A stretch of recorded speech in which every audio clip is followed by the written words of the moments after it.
Good morning বন্ধুরা, সবাই কেমন আছো? আশা করি আমার বন্ধুরা সবাই ভালো আছে। বন্ধুরা, আমরাও সবাই ভালো আছি। আজকে তোমাদের বৌদি ভীষণ খুশি।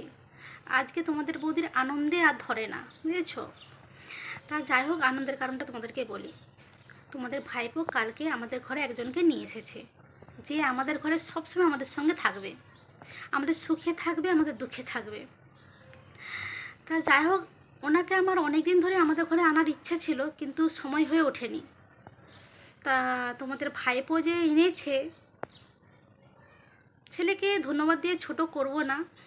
অ্যাকচুয়ালি কী বলো তো, তোমাদের ভাইপো না আমাকে ভীষণ বোঝে। আমি হাঁ করলে ও হাওড়া বুঝে যায়, ভীষণ বোঝে আমার ছেলে আমাকে। তা যাই হোক, আমার হাত ধরেই আসুক, আমার ছেলের হাত ধরেই আসুক, আমাদের ঘরে যে এসেছে এইটাই আমার কাছে অনেক আনন্দের বিষয়। কালকে সারা রাত আমি আনন্দের চোটে ঘুমাতে পারিনি, জানো তো। আর ওনাকে যে কতবার আমি উঠে উঠে দেখতে গেছি বলে বোঝাতে পারবো না। কতবার সারা রাতে কতবার উঠে উঠে দেখতে গেছি ওনাকে। তা যাই হোক, ঘরের কিন্তু এখনও কোনো বাসি কাজে হাত দেওয়া হয়নি, বুঝেছো। আনন্দের চোটে একে ফোন করছি, ওকে ফোন করছি, আর ঘুম থেকে উঠেই কী বলো তো, আনন্দের বিষয়টা তোমাদের সঙ্গে শেয়ার করতে চলে আসলাম। আর আজকে এত গরম, দেখতে পাচ্ছ, গরমে পুরো স্নান করে যাচ্ছি, অস্বাভাবিক গরম। এবারে বেলার দিকে চিন্তা করো, সকালে যদি এত গরম হয়, বেলার দিকে কতটা গরম হবে। তা যাই হোক, চলো আর বেশি বকবক করবো না, বাসি কাজগুলো সেরে নিই। তারপরে তোমাদেরকে দেখাচ্ছি আমার ছেলে আমাদের ঘরে কাকে নিয়ে আসলো, ঠিক আছে? ঘরে সমস্ত কাজ সেরে স্নান টান করে চলে এসেছিলাম আমি ঠাকুর দিতে। আর এইদিকে দেখো, আমার কিন্তু ঠাকুর দেওয়া হয়ে গেছে। এবারে তোমরা অধীর আগ্রহে বসে রয়েছো, বৌদি যে বলল যে স্নান টান করে নিই, কাজগুলো সেরে নিই, তারপর তোমাদেরকে দেখাচ্ছি যে তোমাদের ভাইপো কাকে নিয়ে আসলো আমাদের বাড়িতে। হ্যাঁ, অবশ্যই দেখাবো। এই দেখো কাকে নিয়ে আসলো বলো তো। এই দেখো, বড় মাকে নিয়ে এসেছে কালকে আমাদের বাড়িতে, বুঝলা। তোমাদের ভাইপো বড় মাকে নিয়ে এসেছে। এই দেখো, কালকে তোমাদের ভাইপো গিয়েছিল নৈহাটি। অনেক দিন ধরেই যাবো যাবো করছে, কিন্তু যাওয়া হয়ে ওঠে না। কালকে সব বন্ধু বান্ধবরা মিলে গিয়েছিল নৈহাটি, গিয়ে এই যে বড় মাকে সঙ্গে করে নিয়ে এসেছে। যাই হোক, খুবই তো আনন্দ হচ্ছে, খুবই আনন্দ হচ্ছে, আনন্দই আনন্দ। তা আমি যাবো যাবো করে তো যাওয়া হয়ে উঠছে না। তোমাদের দাদাকে কবে থেকেই বলছি চলো চলো নৈহাটি নিয়ে চলো। তোমাদের দাদারও টাইম হয় না, দোকানে কাজের চাপ তো, ওই জন্য, বুঝেছো। দেখো কি সুন্দর যে লাগছে, আমার দুটো চোখ জুড়িয়ে যাচ্ছে। মনে হচ্ছে আমি সব সময় এইখানেই বসে থাকি, না খেয়ে না দে। সত্যি এইখানে বসে থাকলে আমার খিদা তেষ্টাও পায় না, বিশ্বাস করো। আমি অনেকবার অনেক ভিডিওতেই বলেছি যে আমার যখন মন খারাপ হয়, আমি কোথাও নয়, কারোর সঙ্গে নয়, আমি এইখানে বসে থাকি আর এনাদের সঙ্গে সুখ দুঃখ শেয়ার করি। আমি এনাদের সঙ্গে সুখ দুঃখ শেয়ার করতে পেরে ভীষণ খুশি হই। আর একজন আমার সাথী হয়ে গেল আজ থেকে, এই যে আমার বড় মা। তা সত্যি আমি তো ভীষণই খুশি। তো তোমরা বলো, এটা আনন্দের খবর কি খবর না? হ্যাঁ, এটা খুশির খবর কি খবর না বলো তো? এতদিন তো এনারা আমার সুখ দুঃখের সাথী ছিলই, আর আজ থেকে আমার বড় মাও আমার সুখ দুঃখের সাথী হয়ে গেল।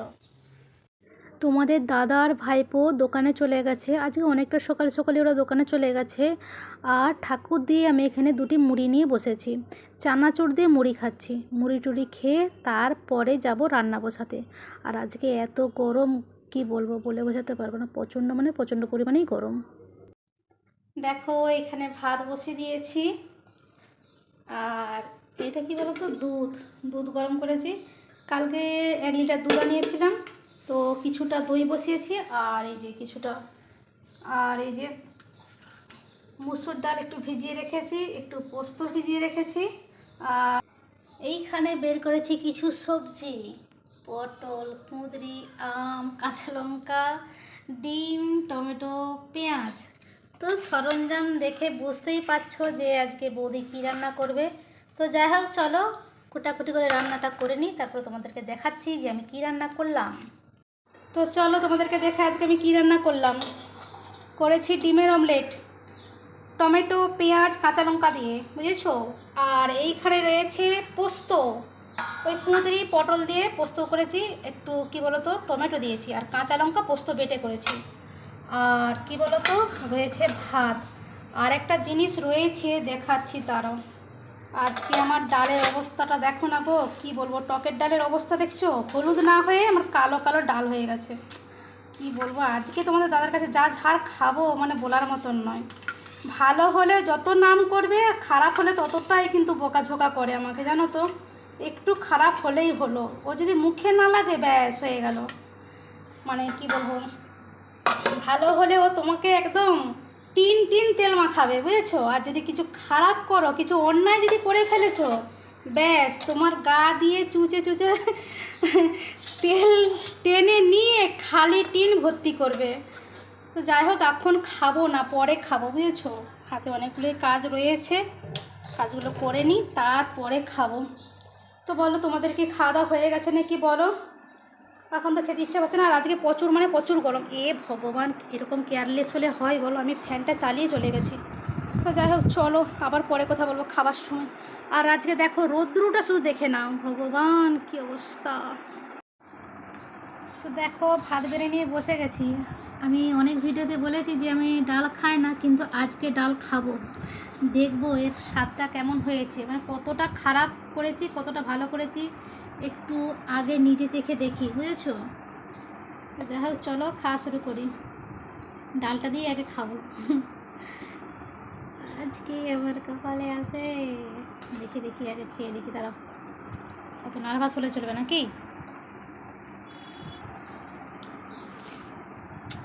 না, যতটা খারাপ ভাবছিলাম ততটা খারাপ না, জানো তো, ভালোই লাগছে ডালটা। হ্যাঁ, রঙটা একটু শুধু কালো হয়েছে, বুঝেছো, কিন্তু ডালটা সত্যি খুব সুন্দর স্বাদ হয়েছে। ওই যে একটা কথা আছে না, রূপ নিয়ে কী হবে, গুণের দরকার, গুণ থাকলেই হবে। আসল হচ্ছে গুণ, রূপের কিছু না, তাই না। তবে এখন সবাই রূপেরই কদর করে, গুণের কদর আর কেউ করে না। কি কথাটা ঠিক বললাম না ভুল বললাম বলো তো।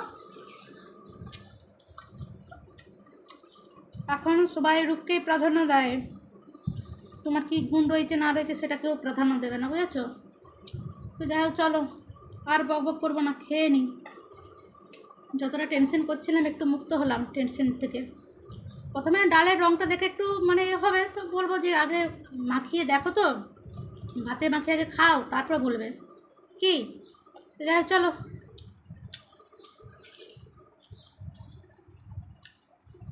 আজকের মতো এখানে ভিডিওটা শেষ করছি। যদি ভিডিওটা ভালো লেগে থাকে অবশ্যই লাইক কমেন্ট শেয়ার করবে। আর সবাই ভালো থেকো, সুস্থ থেকো, আর এভাবেই এই বৌদির পাশে থেকো। তো চলো আজকের মতো রাখি, টাটা।